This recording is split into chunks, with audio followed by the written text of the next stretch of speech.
मेनू दिखाओ उपन्यास ऑनलाइन पूरा पढ़ें उपन्यास बिन उपन्यास नायिका के हरम वाली खलनायिका अध्याय 15 अराजकतावादी नायिका के हरम वाली खलनायिका अराजकतावादी पब फ्यूचर द्वारा विज्ञापन उस कुतिया ने वास्तव में उसके साथ अच्छा खेल खेला हो।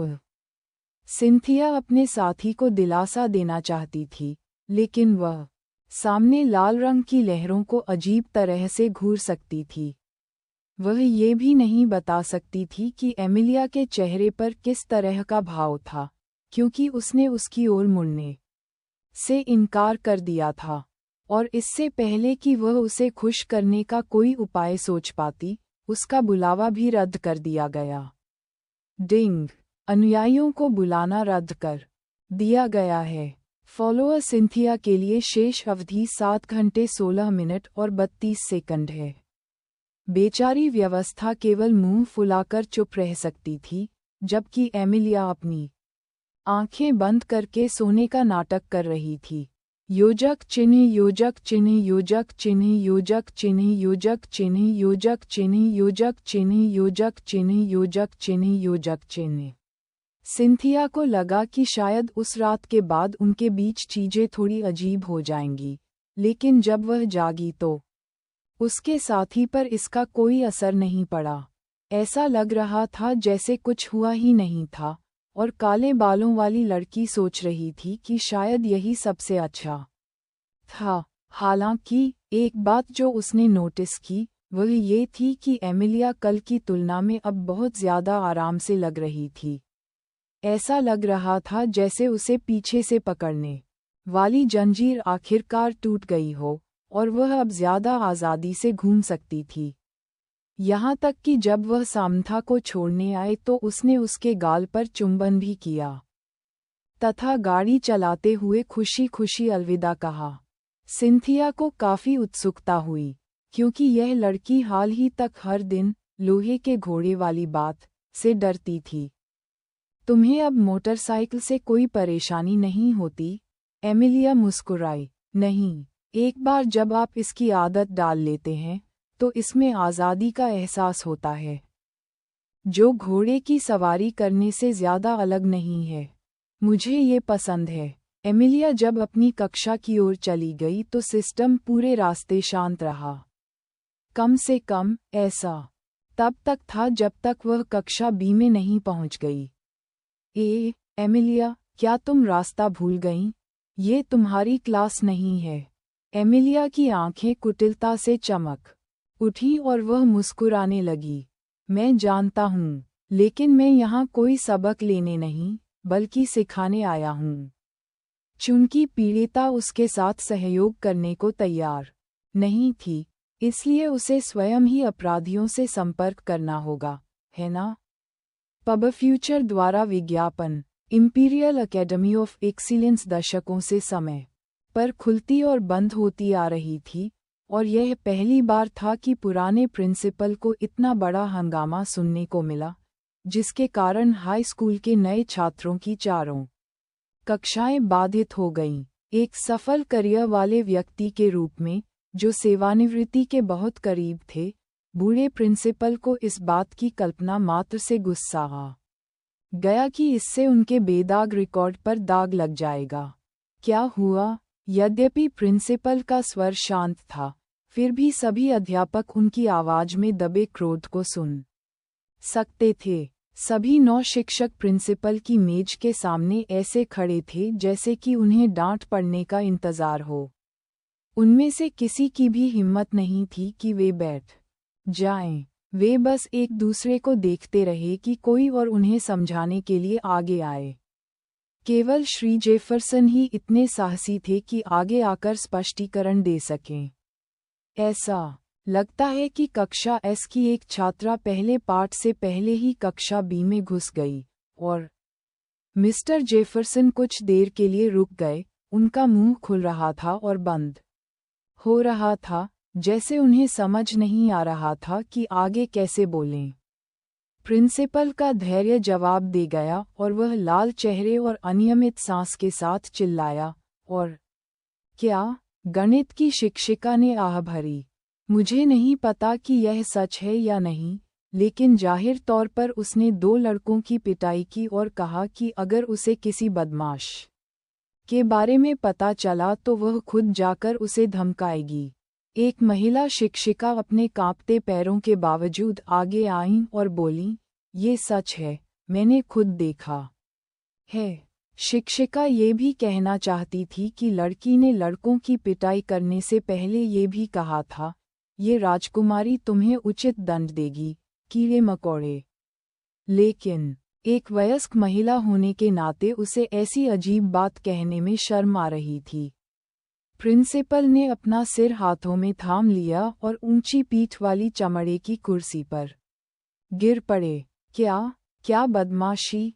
क्या हमारे स्कूल के छात्रों के पास बदमाशी करने का समय भी है? मिस्टर जेफरसन झिझकते हुए दिखे, लेकिन आखिरकार उन्होंने सिर हिलाकर सहमति जताई। शायद कुछ छोटे-मोटे मामले ही होंगे, लेकिन हम निश्चित नहीं हो सकते। कमरे में एक बार फिर शांति छा गई, यहाँ तक कि उनके सहकर्मियों की घबराहट भरी सांसें समय-समय पर शिक्षक के कानों में गूंजती रहीं। अंततः प्रिंसिपल ने अपने विचार एकत्रित कर लिए। ठीक है, अब स्थिति क्या है? श्री जेफरसन पीछे हट गए क्योंकि उन्हें वास्तव में इस घटना के बारे में ज्यादा जानकारी नहीं थी।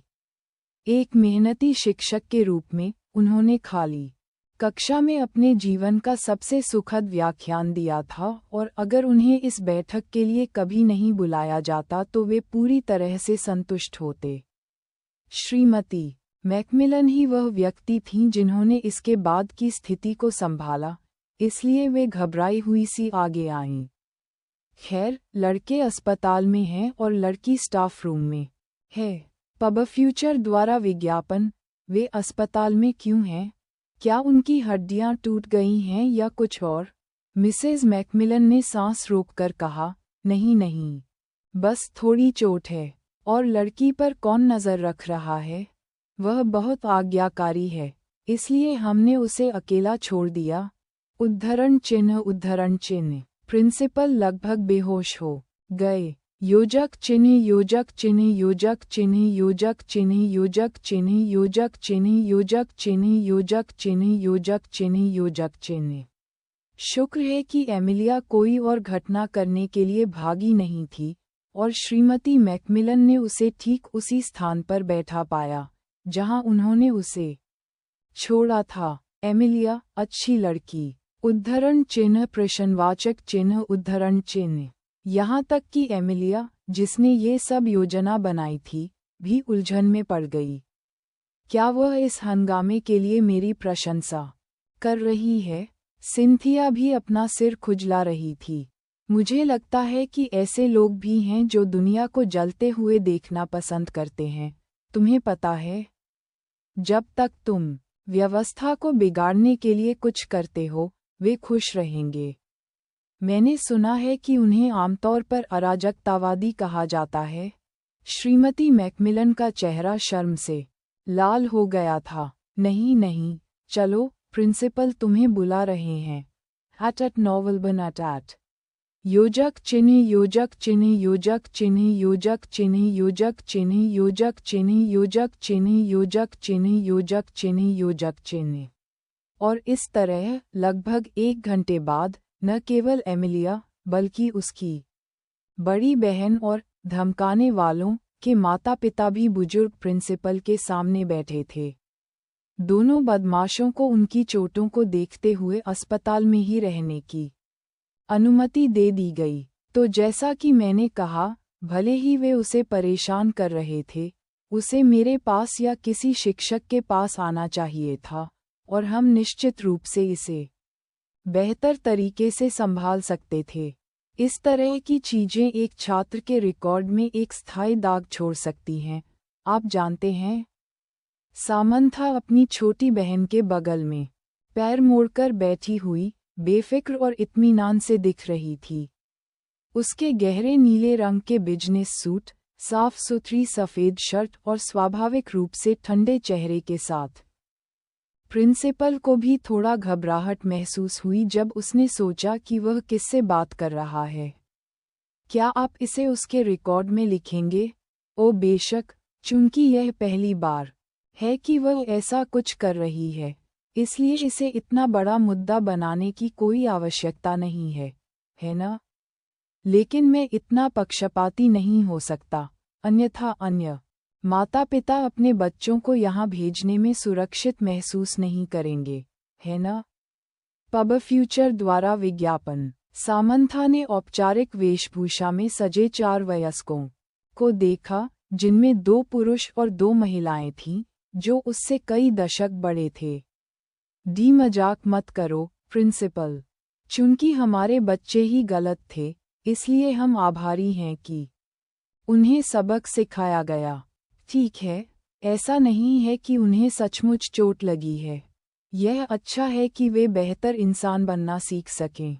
श्वेत परिवार की लड़की ने हमारे यहाँ पढ़ाकर हमारी मदद की, हम कैसे दुखी हो सकते हैं?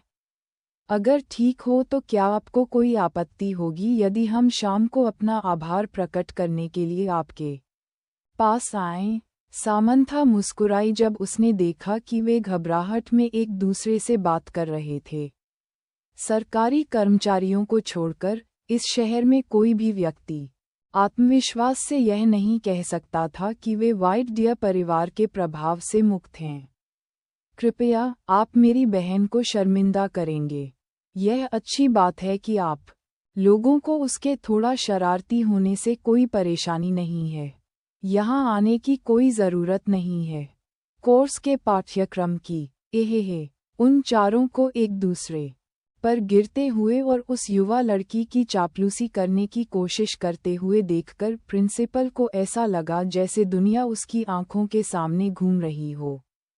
उसे उसी समय समझ जाना चाहिए था कि कुछ गड़बड़ होने वाली है, जब मिस्टर वाइट ने कहा कि वह अपनी बड़ी बेटी को भेज रहा है।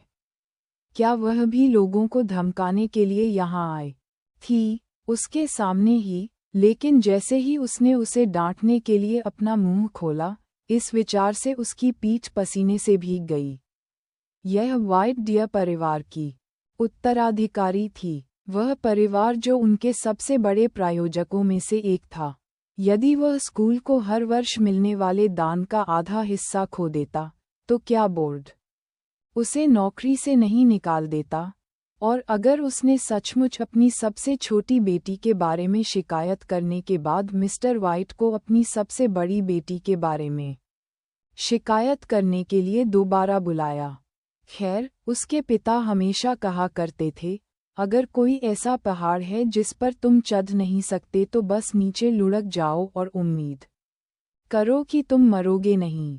योजक चिन्ह योजक चिन्ह योजक चिन्ह योजक चिन्ह योजक चिन्ह योजक चिन्ह योजक चिन्ह योजक चिन्ह योजक चिन्ह योजक चिन्ह। और इसलिए अगले दिन स्कूल के नोटिस बोर्ड पर एक नई घोषणा लगा दी गई। बच्चे एक झलक पाने के लिए उत्साह से एक दूसरे के ऊपर चढ़ गए। वाह! उसे सचमुच निलंबित नहीं किया गया। नहीं नहीं, क्या तुम अंधे हो? अगर वह वैसा ही कर रही थी जैसा उसे कहा गया था तो उसे निलंबित क्यों किया गया? क्या तुम मूर्ख हो? मुझे अनुशासन समिति की बात कल तक क्यों नहीं पता चली?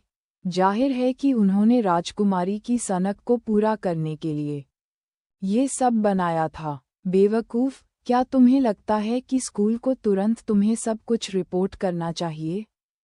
क्या उन्होंने आज नोटिस नहीं लगाया? तुम मूर्ख हो, मूर्ख, मंदबुद्धि। लेकिन बच्चे आपस में चाहे जितनी भी बहस करें, ये बात उनके सामने स्पष्ट थी कि अब से स्कूल में एक अनुशासन समिति होगी, जिसकी प्रमुख एक छात्रा एमिलिया वाइट होगी। पब फ्यूचर द्वारा विज्ञापन। उपन्यास बिन लाइट नॉवेल, वेब नॉवेल, कोरियाई उपन्यास और चीनी उपन्यास ऑनलाइन मुफ्त में पढ़ें। आप सैकड़ों अंग्रेजी अनुवादित लाइट नॉवेल, वेब नॉवेल, कोरियाई उपन्यास और चीनी उपन्यास पा सकते हैं जिन्हें दैनिक रूप से अपडेट किया जाता है। उपन्यास ऑनलाइन पढ़ें, लाइट नॉवेल ऑनलाइन पढ़ें, ऑनलाइन मुफ्त पढ़ें, मुफ्त लाइट नॉवेल ऑनलाइन। संपर्क टॉस साइट मैप, दान करें। 2. समुद्र पर राज करें। World of